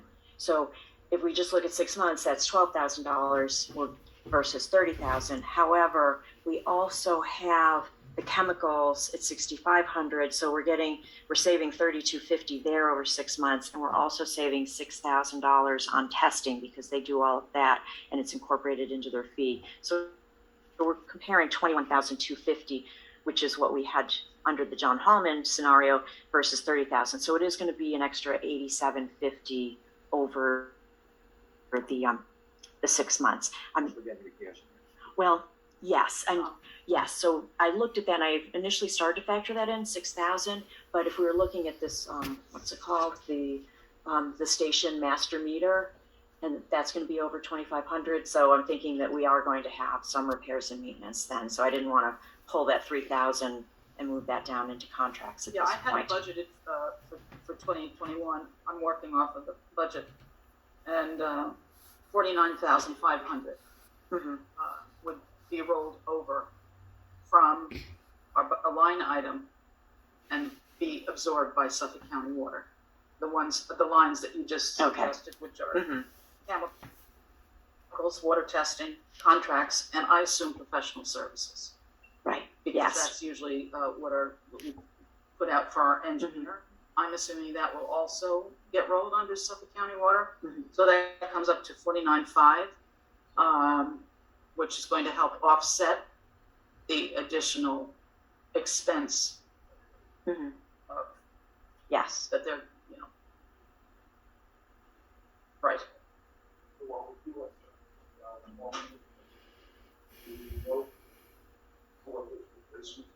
Yes. When I did a rough and dirty based upon the rates that we were anticipating having to pay employees, it would have been 30,000, I think, just for the payroll costs and, any, payroll taxes.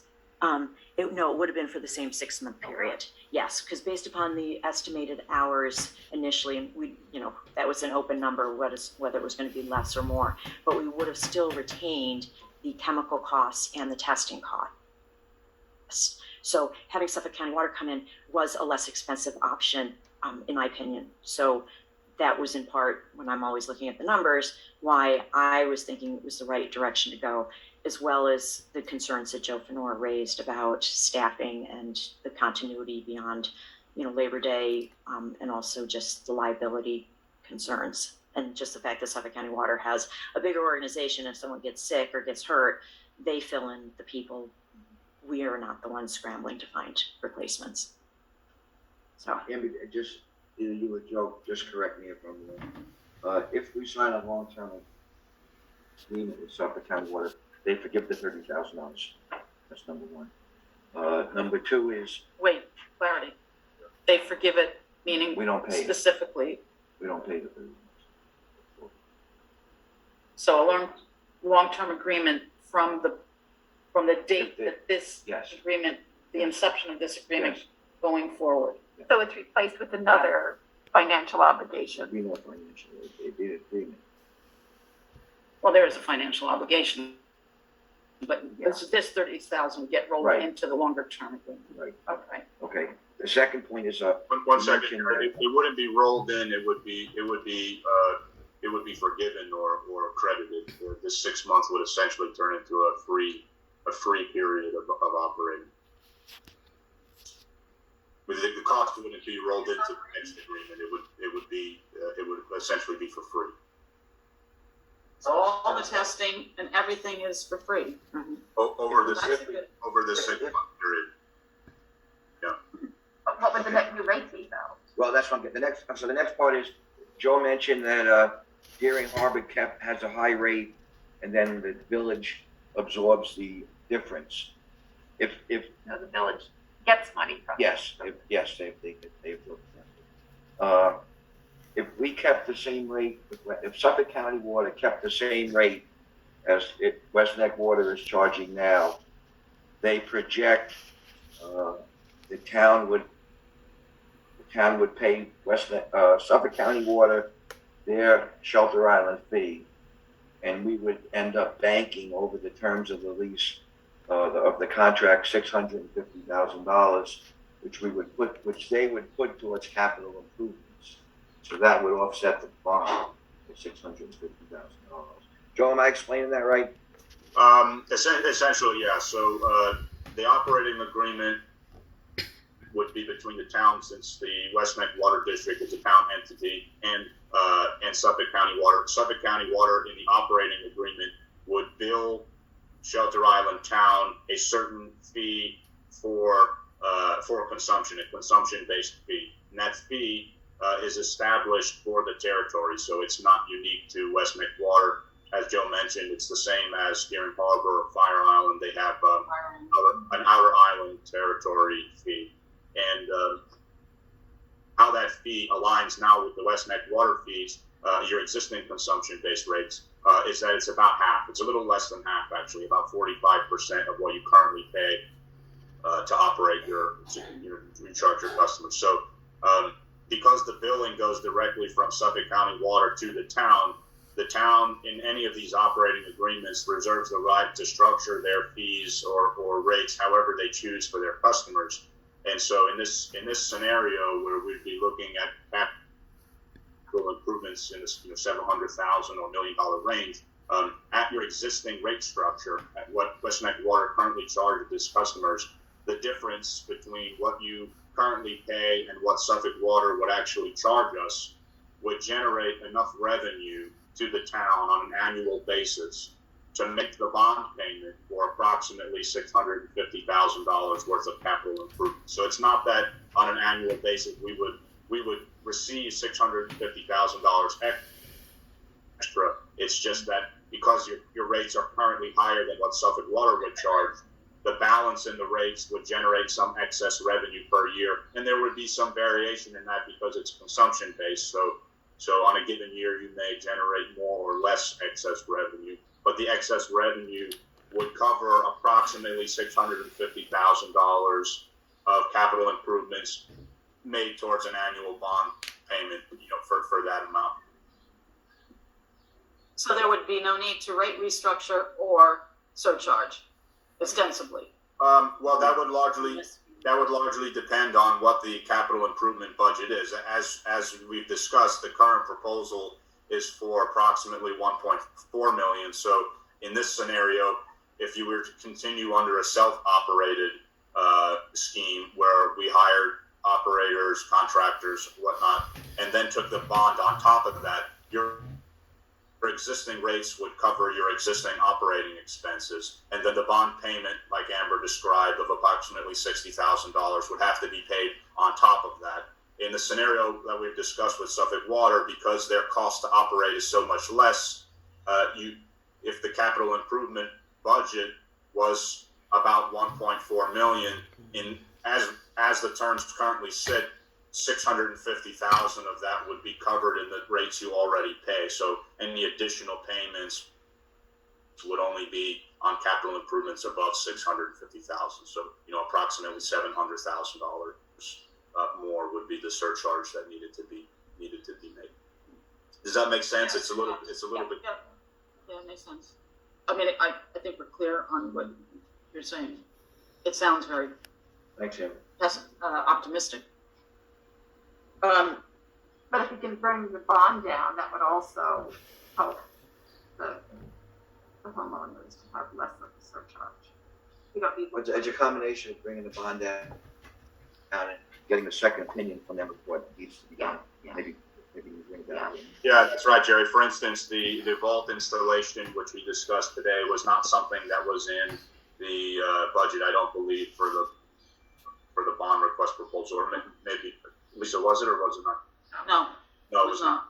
So there are capital improvement suggestions that Suffolk Water has already made that were not in the original bond proposal. So it's that's sort of the benefit of why we're proceeding in this way. Not only are we getting secondary opinions on pricing, but we're also getting second opinions on what capital improvements would be recommended for the long-term operation of the system. Right. Lori?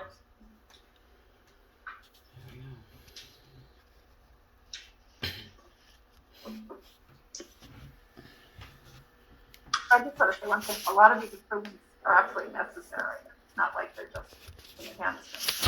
If we don't do them, the whole thing It's is basically trash. the bulk of the presentation. Yeah, but I just so any Yeah. attendees. Yeah, the know bond, as well. the bond suggestions are necessary. And that comes to my question regarding the bonding. Typically, the town has a purchasing policy, which when projects go out to bid, that's how West Neck Water obtained infrastructure improvements in the past.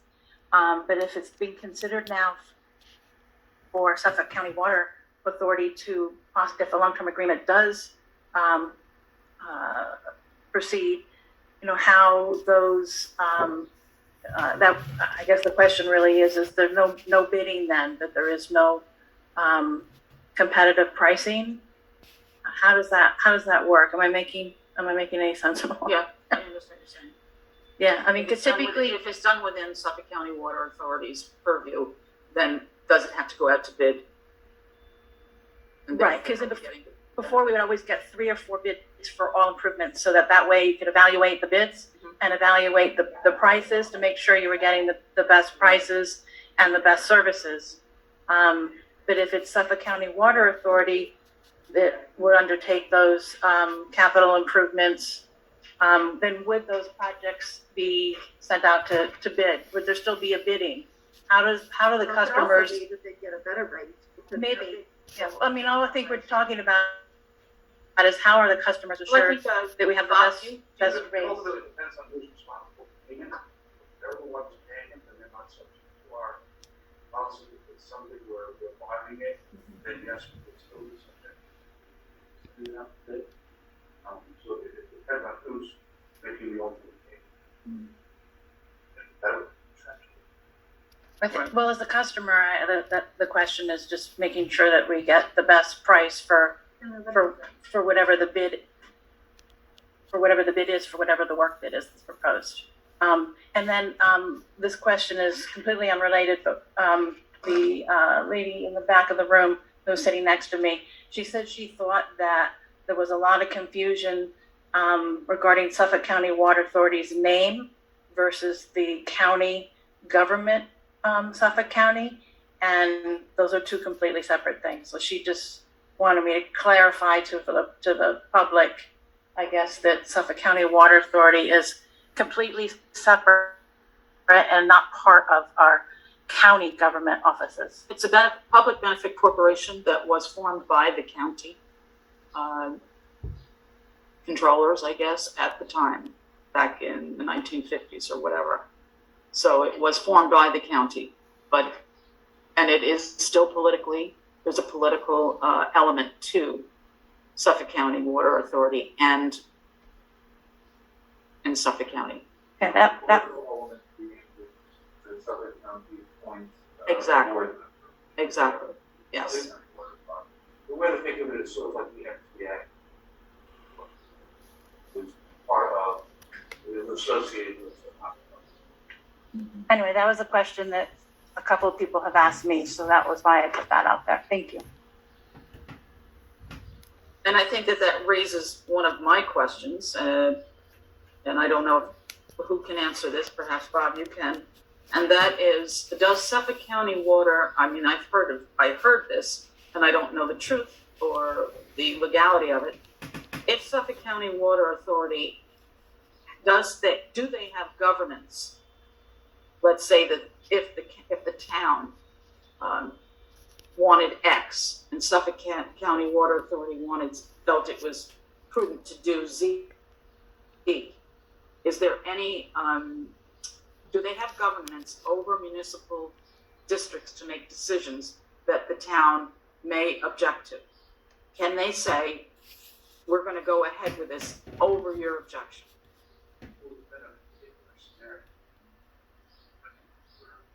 For most small alcohol operational decisions, probably the larger things such as repair, things like that. So there's no. There's the day-to-day operation that would be done the way they saw it. They would not be able to, for example, expand the system in a way that would be a liability out. They basically don't.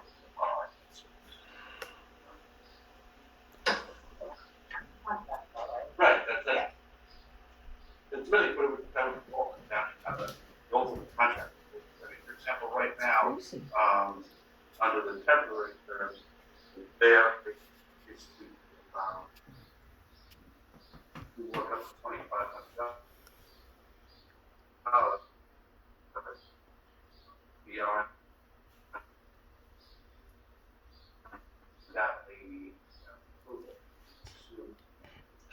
All right, it was just a hypothetical question about governance, that's all.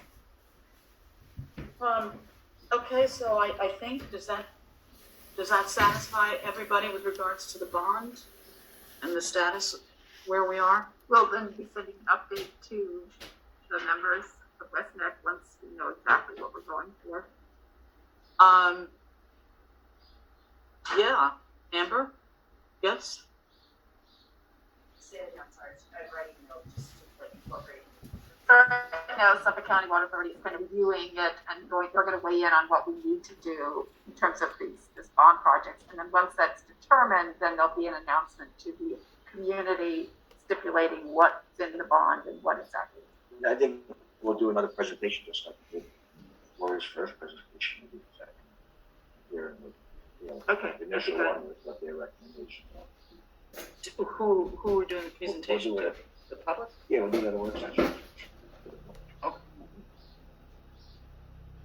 Unless you don't need it. What is the You don't have benefit? a board if you want. What's the benefit of Just that? I like don't, we did the last one, doesn't matter to me. right. I think the West Neck members would like to at least have very clear understanding since they're going to be financially Try to responsible. be transparent. Yeah, That would be good. that would be really good. Okay, so,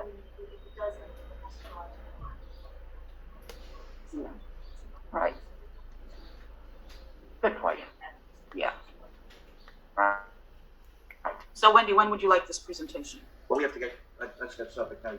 Yeah. We have to get their recommendations, figures together? review everything, and then Could we have a time frame to do that? It sounds like Joe Corney. Joe Fenner, that's, you have to get in touch with Joe McCorney and see what his.